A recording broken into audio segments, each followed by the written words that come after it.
नमस्कार और good evening सभी दर्शकों को। हम सभी का स्वागत करते हैं फिर से हमारे स्कल्पटिंग इन टाइम के दूसरे एपिसोड में, जहां पर हम डॉक्टर गौतम चैटर्जी सर से सवाल पूछते हैं सिनेमा के बारे में, और वो हमें बहुत अच्छा उत्तर देते हैं, सिनेमा पढ़ाते हैं। तो पिछले एपिसोड में हमने लोकेशन और मेज़ॉन सीन को लेके कुछ बातें की थी और आपने उदाहरण भी दिया था। तो उसी बातचीत को मैं आगे बढ़ाते हुए फिर से मैं पूछना चाहता हूँ कि जब भी हम जो सिनेमा ग्रामर है, सिनेमा लैंग्वेज की बात करते हैं, तो उसमें एक बहुत ही पॉपुलर टर्म आता है मेज़ॉन सीन। तो इस एपिसोड में मैं फिर से मेज़ॉन सीन को एक बार फिर से हम सभी लोग अच्छे से जानना समझना चाहेंगे। चलिए, इस एपिसोड में मैं एक बार फिर से तारीफ़ कर दूं आपके इस चैनल के नाम की, जो आपने बहुत अच्छा रखा है, स्कल्पटिंग इन टाइम। ये वो आप ही ने बताया है कि तारगोस्की जी की जो किताब है उनका तो नाम। मिज़ॉन सीन शब्द हम लोग इसलिए बोल रहे हैं क्योंकि इन जनरल जो लोग होते हैं, वो लोग इन जनरल जो फिल्में बनाते हैं, या ज़्यादातर फिल्में भारतवर्ष से पूरी वर्ल्ड में जाती है, बनती है, लोकेशन बोलते हैं। लेकिन लोकेशन बोलते ही आता है कि खूब कोई ऐसा लोकेशन हम लोग हंट करें। अब तो लोकेशन हंट शब्द भी चला गया, रेकी आ गया है, तो कहीं जाके देख के आते हैं कि ये लोकेशन बहुत अच्छा रहेगा। तो उससे क्या होता है कि खूबसूरत लोकेशन, खूब पैसा दे के अच्छी लोकेशन, जैसे कि हमने पिछली बार भी कहा था कि जैसे नेटफ्लिक्स है, तो नेटफ्लिक्स में खूब अच्छे लोकेशन देखने को मिलते हैं, लेकिन सिनेमा की भाषा में वो नहीं है, मैंने सिनेमाटोग्राफिकली नहीं है वो। सिनेमाटोग्राफ जो है उसमें मेज़ॉन सीन क्यों कहते हैं लोकेशन को? क्योंकि लोकेशन ऐसा हो जो आपके थीम को, कैरेक्टर के मेंटल स्टेट को पोर्ट्रे करे। मतलब आपको कोई बात कहनी है किसी एक सीन में, उसको आप डायलॉग से बोलना चाहते हैं कि एक्सप्रेशन से बोलना चाहते हैं, कि म्यूज़िक से बोलना चाहते हैं, कि साउंड से बोलना चाहते हैं, कि लाइट से बोलना चाहते हैं, कि लोकेशन से बोलना चाहते हैं। यानी आपको अपनी जो बात है उसको लोकेशन से बोलना है ना। लेकिन जो मैं बता रहा था उसका, मुझे याद नहीं आ रहा, कोई बर्निंग बिट्रेल करके हम कुछ देख रहे थे नेटफ्लिक्स का, उसमें इतने खूबसूरत लोकेशन, इतना अच्छा आइलैंड, लेकिन उसकी कोई ज़रूरत नहीं है। जो बात चल रही है, तो आप अच्छा लोकेशन दिखा रहे हैं, इतना खर्च कर रहे हैं, लेकिन वो सिनेमेटोग्राफ में नहीं आता है, इसलिए उसको हम मेज़ॉन सीन बोल रहे हैं कि जो बात कहनी है उसको लोकेशन से भी कहा जा सकता है। मेज़ॉन सीन इसलिए बोला जा रहा है। तो पिछली बार हम लोगों ने एंटोनियोनी की फिल्म का एग्जाम्पल दिया था, तो जब तारकोवस्की की बात आपने शुरू की है, तो तारकोवस्की की फिल्मों से एग्जाम्पल दे सकते हैं। जैसे आप देखिएगा कि, और आपने कहा भी था पिछले एपिसोड में, कि उनमें आउटडोर्स बहुत दिखते हैं सभी में। तो लेकिन उन्होंने तो गिन चुके 7-8 फिल्में ही बनाई हैं। उसमें जो एक फिल्म है नॉस्टैल्जिया, नॉस्टैल्जिया में एक सीन है जब जो नायक है, जो पोइट्री को ट्रांसलेट करने वाला या ट्रांसलेटर है, वो आया हुआ है रशिया से इटली में अपनी एक को ट्रांसलेटर के साथ। वो एक वहाँ के आदमी से मिलता है, और वो आदमी ने खास तरह का जीवन जिया, एक अजीब, उसको लगता है कि विम्सिकल है या एक प्रॉब्लम है उसको। वो एक जगह से दूसरी जगह तक मूव करता है हाथ में वो कैंडल लेकर के, और बोलता है कि तुम भी ऐसा ही करो अगर पूरे पर्यावरण को बचाना है, दुनिया को बचाना है।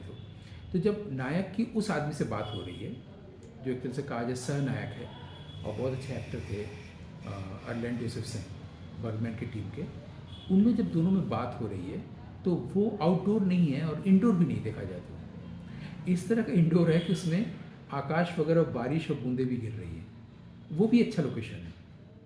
अच्छा, अब वही लोकेशन क्यों लिया गया है?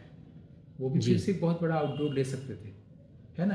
लेकिन वो लोकेशन इसलिए लिया गया है कि जैसे एक घर जो हल्का सा रुइन होता हुआ है, लगभग रुइन हो गया है, वो उस आदमी को बता रहा है जो वहाँ पर रहता है, जहाँ नीचे भी कई जगह पानी है, कहीं गंदगी है, वैसे पानी टपक रहा है, किसी शीशे के बोतल में पानी गिर रही है, उसकी भी आवाज़ आ रही है, उसमें दोनों लोग चल रहे हैं, वॉक कर रहे हैं, दीवारों पे बहुत कुछ म्यूरल जैसा हो गया है, ऐसा कि लगता है कि अब डैम्प हो गया है, वहाँ पर दोनों लोग, और स्पेस भी है, कैमरा पोजीशनिंग भी आ सकती है।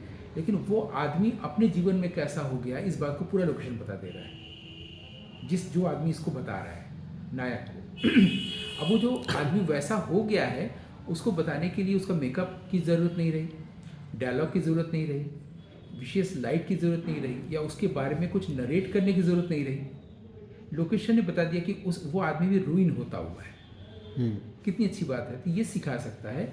ये सिर्फ तारकोवस्की से नहीं सीखा जा सकता है, बल्कि विश्व के जितने भी सीरियस फिल्म मेकर हैं, जिसको क्लासिक फिल्म मेकर कहेंगे या पोइटिक या पोइट्स कहेंगे, सिनेमाटोग्राफ का पोइट, वो यही करेगा हमेशा, चाहे बर्गमैन हो, चाहे तारकोवस्की हो, चाहे रेनुआ हो, चाहे कोई भी हो, है ना, जो जिन्होंने वो सिटीजन केन बनाई थी, ऑर्सन वेल्स। तो जो भी ग्रेट मास्टर्स होंगे वो ऐसा ही करेंगे, है ना। तो ये जो लोकेशन है, अब सत्यजीत रे ने पौथिर पाचेरी में वैसा ही लोकेशन क्यों लिया, एक गरीब परिवार को दिखाते हुए, कलकत्ता से थोड़ा दूर एक जगह है, तो वो सूट कर रहा है, उन लोगों के पूरे परिवार की दशा को बता रहा है वो घर, तो लोकेशन ऐसा। तो हम बता रहे थे कि एक तो लोकेशन हुआ जो बहुत पैसा खर्च करके ऐसा आइलैंड लेना कि लोगों को आँख में अच्छा लगे, और ऐसा लोकेशन लेना जो आप एक फिल्म की कहानी दिखाने गए हैं उसमें ऑडियंस डूब जाए, और वहाँ पर लोकेशन के थ्रू उसके पास कहानी की भीतरी चीज़ें पहुँच जाएँ, कैरेक्टर का भीतरी मनोभाव पहुँच जाए। तो मुझे लगता है कि तारकोवस्की की फिल्मों में सिर्फ इंडोर आउटडोर ही नहीं है। मान लीजिए बरामदा है, रेलवे का प्लेटफॉर्म है, उसे हम क्या कहेंगे, रेलवे का प्लेटफॉर्म में कुछ जगह शेडेड भी होता है ना, या बालकनी बरामदा कुछ शेडेड भी होता है, तो वो ना इंडोर है ना आउटडोर है, तो बीच की स्थिति भी कुछ होती है। तो मुझे लगता है कि नॉस्टैल्जिया का ये बहुत अच्छा सीन है। और जहाँ पर लास्ट में नायक को दिखाते हैं कि एक सूखा हुआ थोड़ा सा पानी है, एक पॉन्ड है, जिसमें वो एक सिरे से दूसरे सिरे तक कैंडल को, जलती हुई कैंडल को बचाते हुए जाने को, बुझ न जाए दुनिया को बचाने के लिए, तो उसको भी क्या कहेंगे, वो चारों तरफ से घिरा हुआ है लेकिन यहाँ पर खुला हुआ है। तो ये भी एक खास बात थी तारकोवस्की में।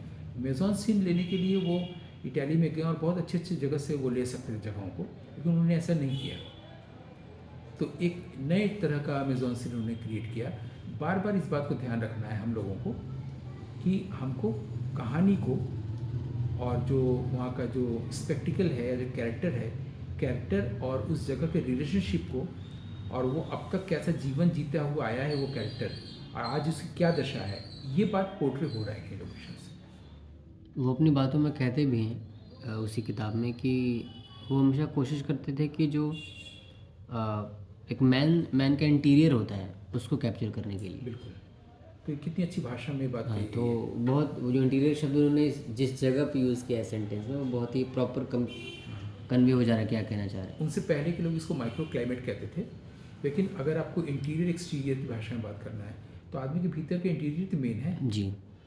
और हमारे यहाँ जो से स्वामी विवेकानंद ने बोला था कि बाहर का पूरा वर्ल्ड एक रेप्लिका है, रियल वर्ल्ड आदमी के भीतर है। तो तारकोवस्की उस रियल वर्ल्ड से कंसर्न रखते थे, उसको दिखाने के लिए वो हर चीज़ का इस्तेमाल करते, चाहे वो लाइट हो, चाहे साउंड हो, चाहे म्यूज़िक हो, चाहे मेजॉन सीन हो। अब तो मेजॉन अबीम भी आएगा शायद। जी, नेक्स्ट एपिसोड में पक्का। हाँ जी। तो अच्छा रहा। ठीक है सर, बहुत बहुत धन्यवाद, आपने मेजॉन सीन के बारे में बहुत अच्छे से बताया। हम दूसरे एपिसोड में मेजॉन अबीम और भी अच्छे टॉपिक्स के बारे में जानने समझने के लिए आपसे फिर मिलेंगे। तो तब तक के लिए शुभ रात्रि और बहुत बहुत धन्यवाद। Thank you so much, gratitude.